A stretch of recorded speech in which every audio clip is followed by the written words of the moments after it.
So this is the K361. I gave this thing my highest recommendation. It's a $100 closeback headphone that I think beats every other $100 closeback headphone, at least that I've tried.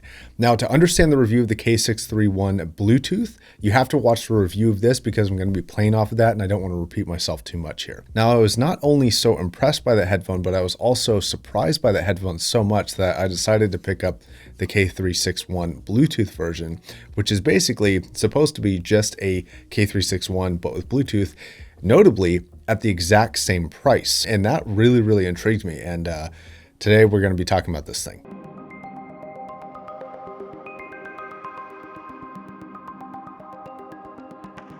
Now, in general, we're talking about just about the same device in terms of the build. This one's a little bit heavier and the cups have a little extra thickness and it's a little bit denser, probably to fit the batteries and all the requirements for a Bluetooth headphone inside this. And the thicker sides, I'm not sure if it's due to the battery or just the fact that they needed to put the switches for the on-off and the inputs for the USB inside. But in general, this is a very good build. It's highly foldable, very flexible design, made of pretty nice plastic for the price range. They do have easily removable and replaceable pads and a silicone headband that is not the most comfortable thing in the world, but on the standard 361, it was so light that I didn't really think it was worth concerning yourself with.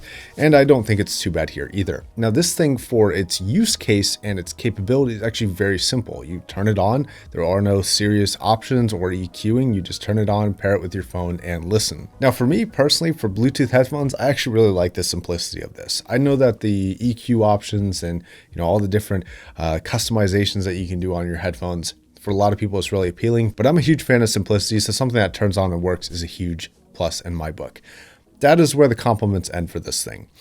This thing found a way to take a headphone that had a ton of headroom for quality being really good, and even a headphone that was 80% the quality of it would still be a really good headphone at the price, and made a not even really particularly competitive Bluetooth headphone for $100, nonetheless a K361 competitor. And for sound quality, while these two are very similar in most characteristics, it's really the quality of those characteristics that makes up the difference.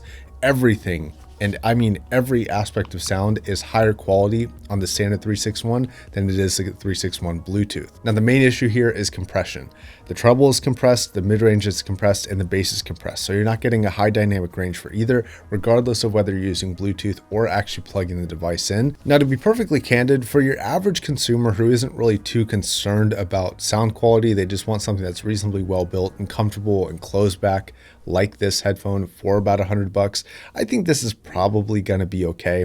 I don't really have any serious recommendations in this price range that I think are fantastic Bluetooth headphones. But if you were to buy this as a gift for your cousin who doesn't really care about how something sounds, I think this is going to be fine. And for $100, it's a reasonable option. But if you're looking at this from any sort of audiophile or sound perspective, I don't really think that this competes at $100.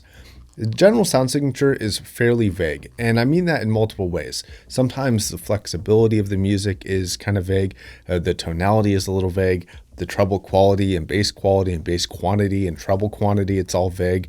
Sound staging and imaging and placement of things are all vague. And unfortunately, those were all things that really made the 361 stand out as being a really good headphone and make this stand out as being a not so great headphone. So you still get a somewhat V-shaped sound signature.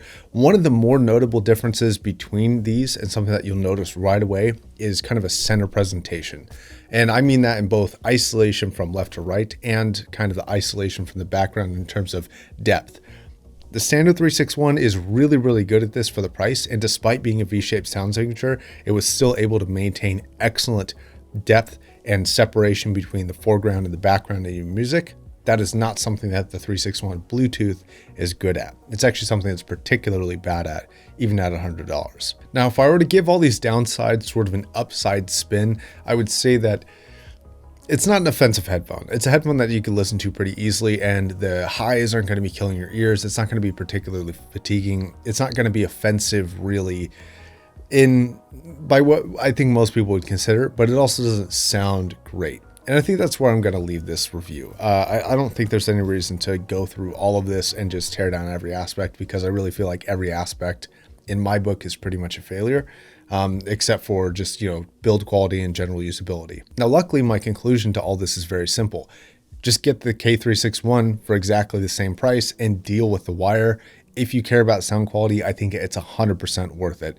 It's a really, really good headphone. The last option that you could do instead of getting the Bluetooth version of this is just to get a separate Bluetooth dongle and plug the K361 into it. Now you are going to spend a little bit more, but even if it's like $20 more, I think it's definitely worth the additional $20 over the Bluetooth version. All right, that's where I'm going to leave it. Thanks for watching this short review. Until the next video, my name is Josh, signing off.